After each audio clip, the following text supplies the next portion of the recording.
today's topic, trendy topic. We only bring those most relevant, most asked questions to this kind of webinar. So the question to us these days is, oh, I work for my employer, and but the company is in Wisconsin. I actually work from Florida, and why is my W-2 didn't have any taxes, didn't have any state withholding? So those kind of questions, right? So the topic of today is tax residency issues with remote worker, remote person working for a company and remote. So we focus today on domestic, means we just focus on our states. And our next parallel webinar, we will talk about remote worker overseas. That'll be interesting, right?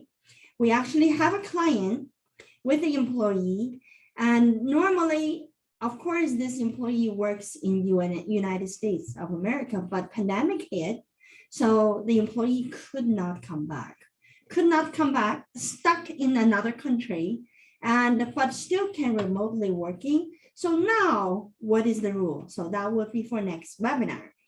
So now let's go with our presentation. And as you can see, we are talking about tax residency issues of remote workers, part 1, domestic, right? And here is a news I want to share with you. Not that I want to brag about myself. Sometimes I think bragging is needed. Don't you agree? If you don't talk about yourself, and who is going to know? And I don't want to be a world secret. And I often hear people saying that the best hidden secret is this wonderful company. Forget it. If you are really, really wonderful, you are not hidden secret. You need to be known. So if I am really doing great, you need to know. So I want you to know that. And the Yingsa, that's me, okay? And was recognized by Accounting Today. It is the nationwide accounting magazine, and quite dominating the market for accounting industry. So all the accounting industry partners and the people who are significant, we all read Accounting Today. Just like pretty much if you live in Des Moines, it's Des Moines Register. And of course, it's for trade business, for this particular trade, right? And they recognize that the managing partner, elite managing partner, which means, I guess, outstanding manager, outstanding CEO, outstanding the leaders of the CPA firm. So here I am.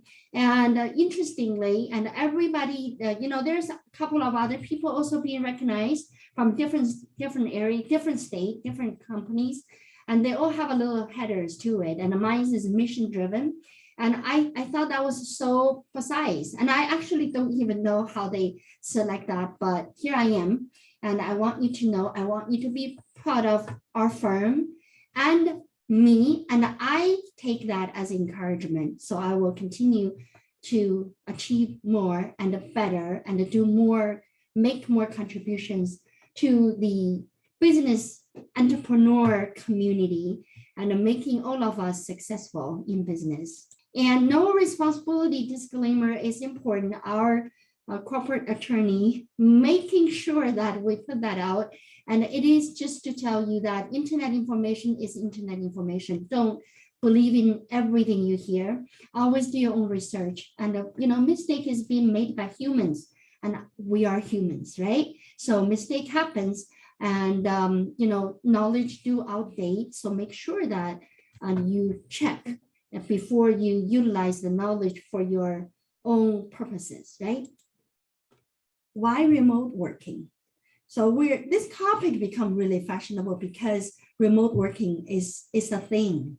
It's almost like suddenly, and dyeing your hair gray is a thing. I mean, I wonder why my hair is always black, because I want it to be gray, like this pepper and salt kind of mix is making me so sophisticated, right?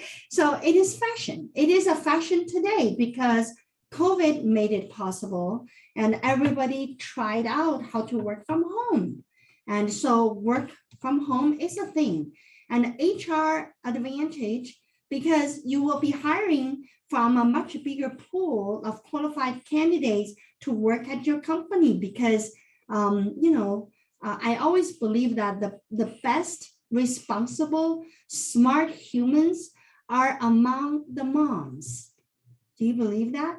I have been those young moms before. Trust me, I think my brain power was 100% more than now when my kids were little. I can't tell you, maybe it's a hormone thing, but it just is there. And the young moms are actually the one that accomplish a lot if they have a structure. So working from home make that possible, right? Flexibility of service and technology is also a thing. And without that, people cannot work from home. So that made it available, made it possible.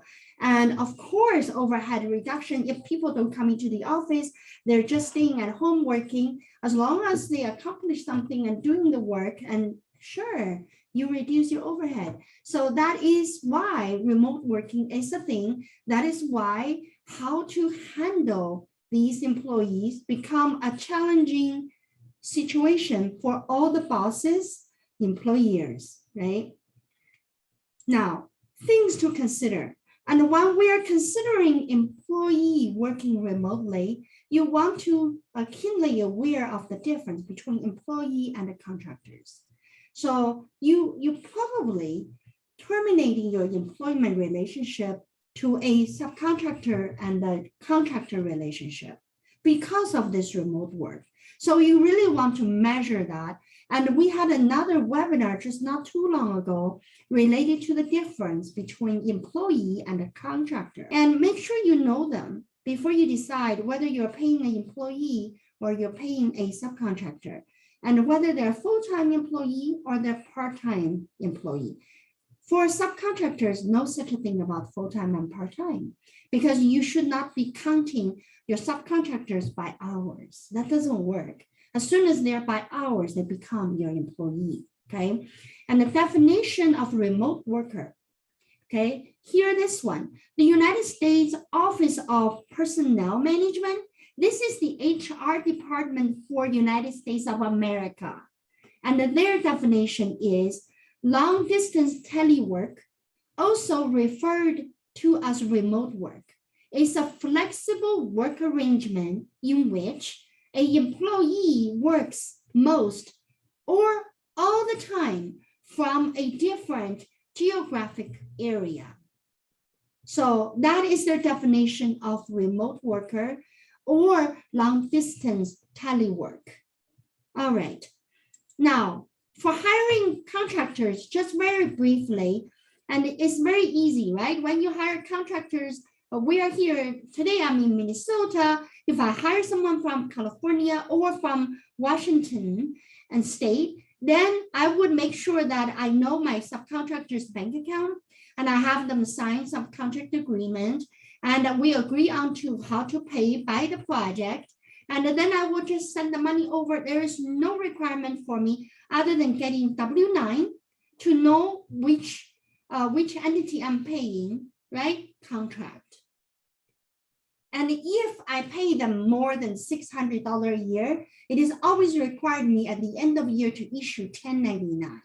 So make sure that these are general basic requirements for you to hire subcontractor. And see, you didn't hear a word of taxes, right? Because there isn't. And you just need to have a contract, and you need to have agreement, and then you need to issue 1099 at the end of the year. But remember, in my last webinar, I was talking about the 1099. When you issue these 1099 to folks, the best practice is to have that 1099 issued to LLC or other entities, but not to the person with the social security number, because it just makes it so much like they are the employee. If you really are sincere to develop this work relationship between your company and other person or entity, you want them to form a company. So that way it takes you out of this gray area. So you are not gray, you are either white or black,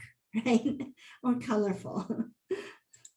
All right, employing remote workers for business, okay.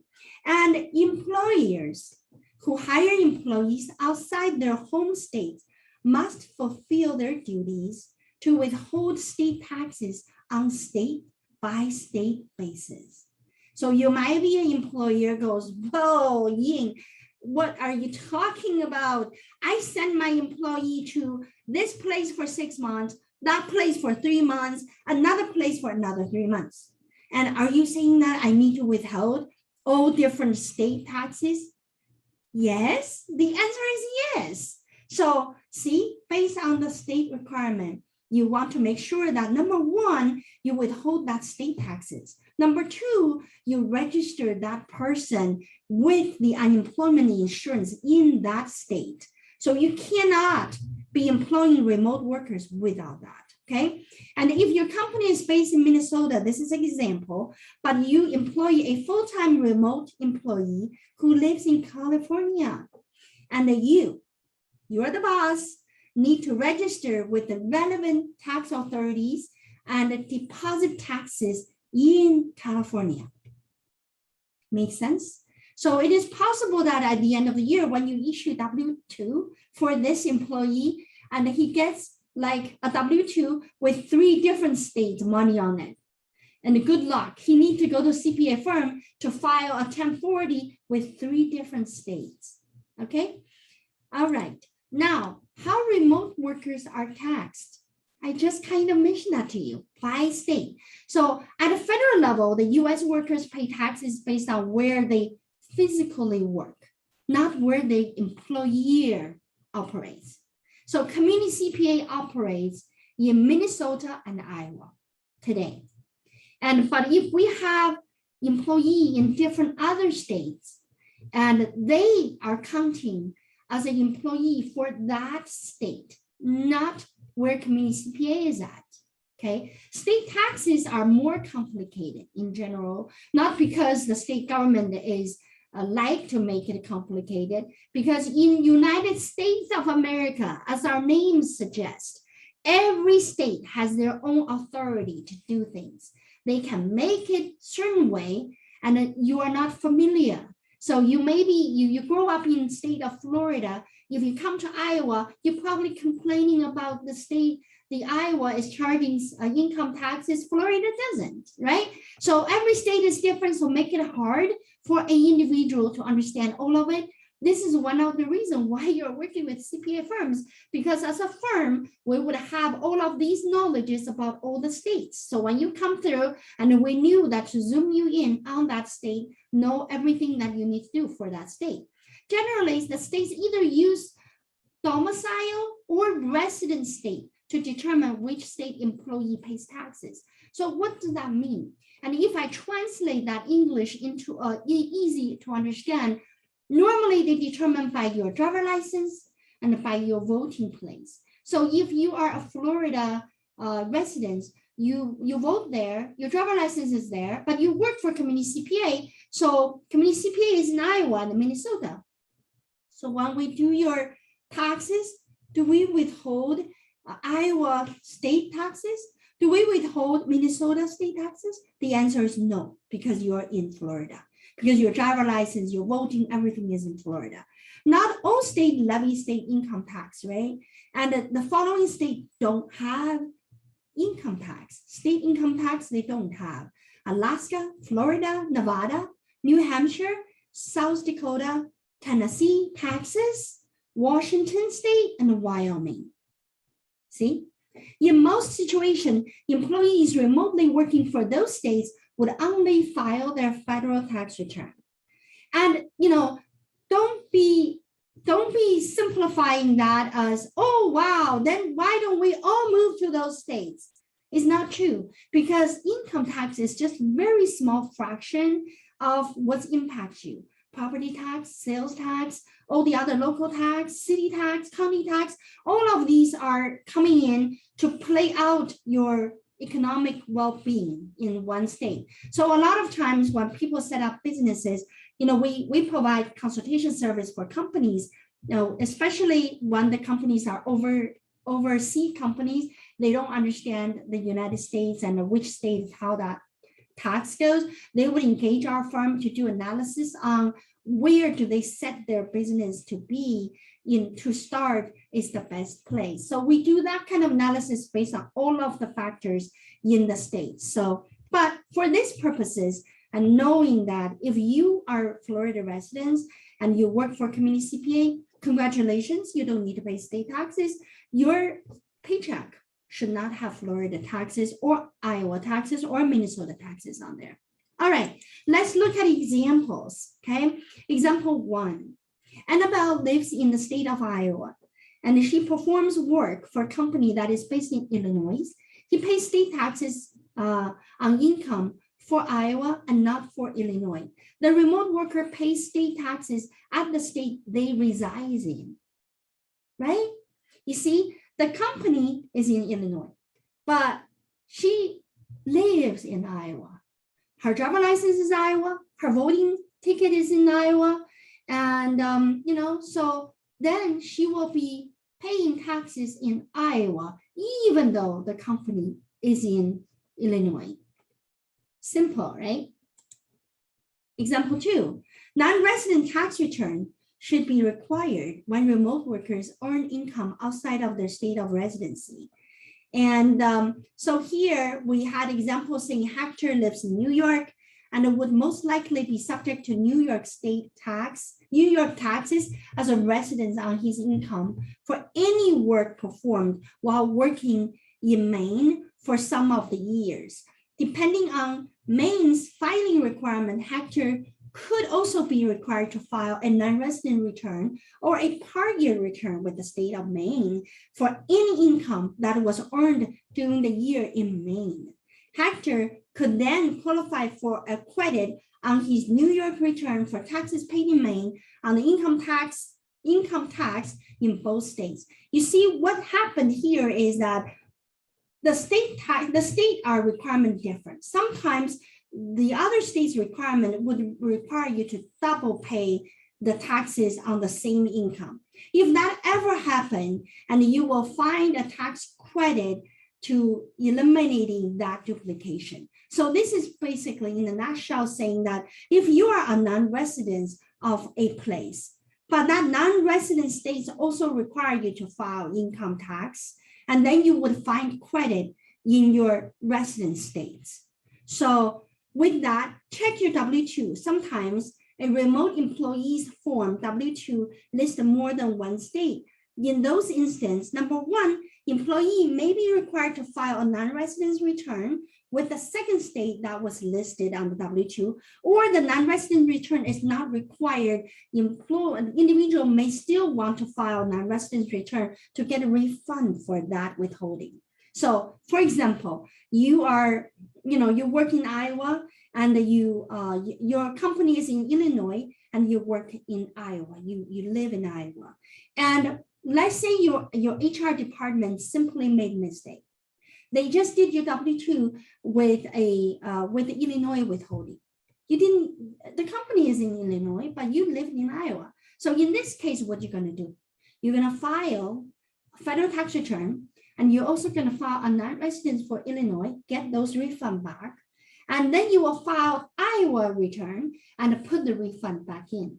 So between Iowa, Illinois, the taxes is very similar. So you're going to be one getting refund, the other one paying. So you're going to be kind of zeroed out. But some states are different. So it's really making sure that when you are not residents and they withheld money on you already, you get it back by filing a non-residence return. Okay, and then you file them properly. But always remember is where you live. That's where you are filing taxes for the state. Now, paying double on the state taxes. This is a little bit I covered a little earlier. So let's just go through this. Some states, such as New York, Delaware, Pennsylvania, and Nebraska, applies this what they call the convenience versus necessary test. So basically, they're saying that it is convenience of your employer, or it's a necessity of the employer. to determine whether the employee is required to work from home or it is merely convenient for the company to do so for the employee to stay unemployed, right?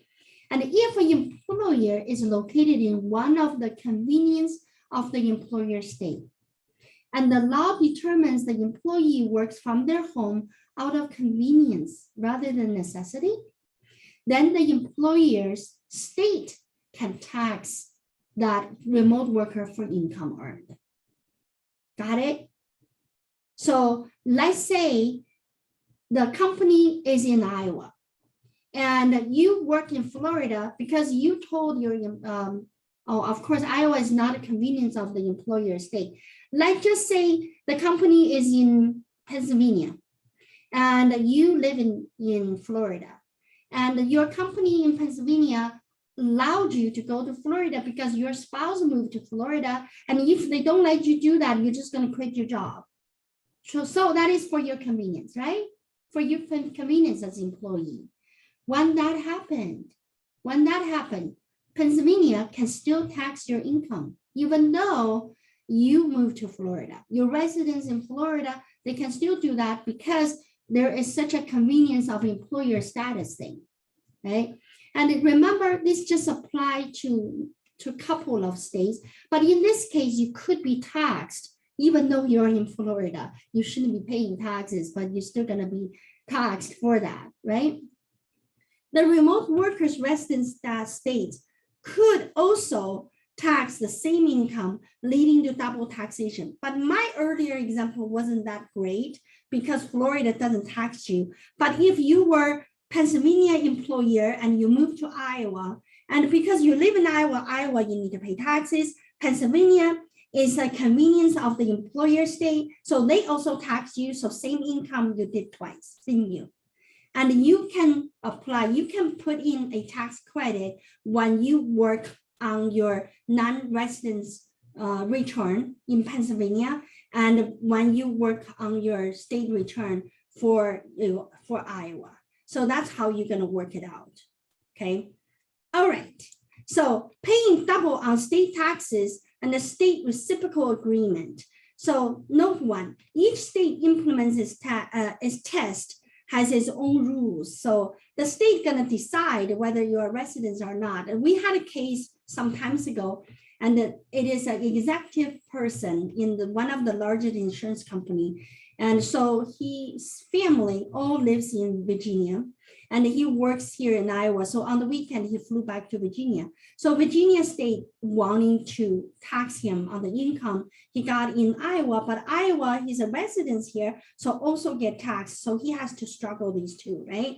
So that actually goes into the Virginia state, and we were articulating why he should be treated as an Iowa resident by proving the driver license, by doing the voting, approve to vote status, where he registered to vote, things like that. But knowing that each state has implements his own test. So you really do want to understand the two states that you're working on. When you live in one state but works in another, the resident state typically provides you with a tax credit for the tax you paid to the non-resident states in order to avoid double taxation.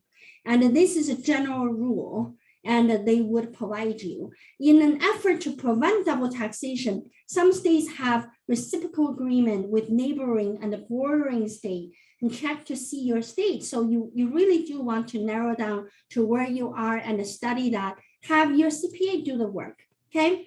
And the example 3, in this example, and one who's a resident of Florida, where there's no state income tax, is an employee of an ABC company based and operating out of New York.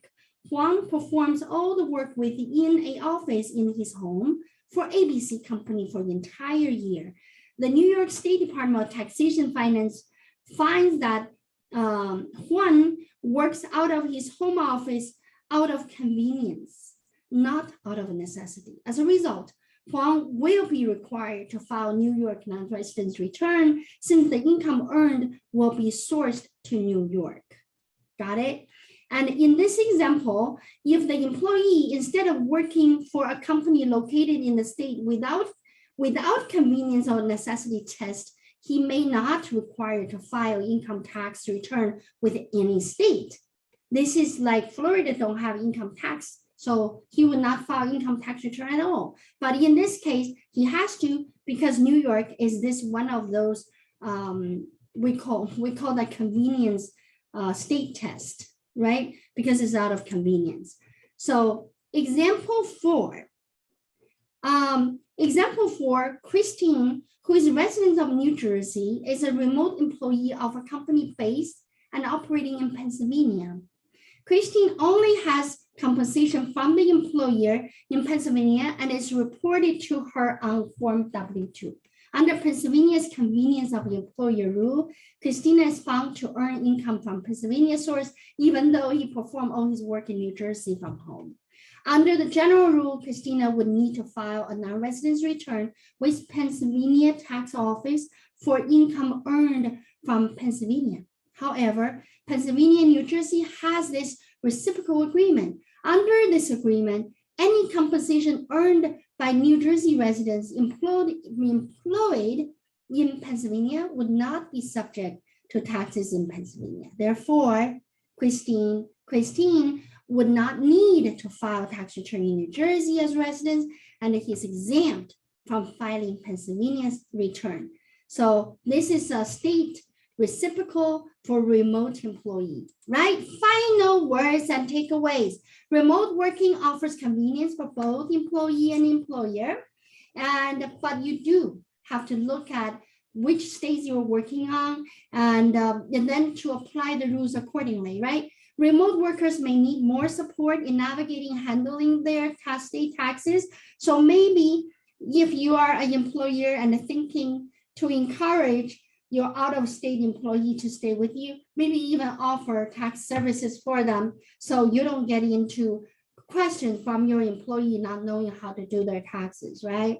Employees that are temporarily working from home as a result of COVID are not officially considered remote workers if the expectation is that they will return to work site at some point in time. Therefore, if you are currently in this situation, keep in mind that for tax purposes, you will not be considered remote worker. So here says that, you know how we are all working from home in 2020. So some of the folks would say that, well, I'm remote working. And what about some of those benefits that maybe remote worker would have? One of the benefits would be what? Would be, I'm required to work at home, so I should be paid for something that convenience of our employer. Then again, if it is COVID related, and if you really, if you consider that working from home is actually not to your health benefit and you are forced to work from home, then you really is not qualified for this convenience test, right? So that may be a reason to go back to employer to negotiate what they need to pay you. But otherwise, if it is convenient for you and a temporary for the whole pandemic period, then there really isn't anything about remote working, and this whole thing doesn't apply to you for 2020. And make sure that you keep a good connection with CPA firms like Community CPA. And remember, we're being noticed by national recognitions for our firm, and I'm pretty proud of Community CPA. I hope that you equally proud of us and be happy if you are already our client. If not, and spread the good words for Community CPA and hop onto our webinar and the learning with us. While we're doing webinar, is also a learning process. The webinar content is prepared by Catherine, and I will say that for my folks to really be the librarians and they're really doing the research, that's a learning firm-wide. And we continue to learn, we continue to deliver, and we hope that you enjoy our webinar and today and in the future. Talk to you soon. Bye-bye.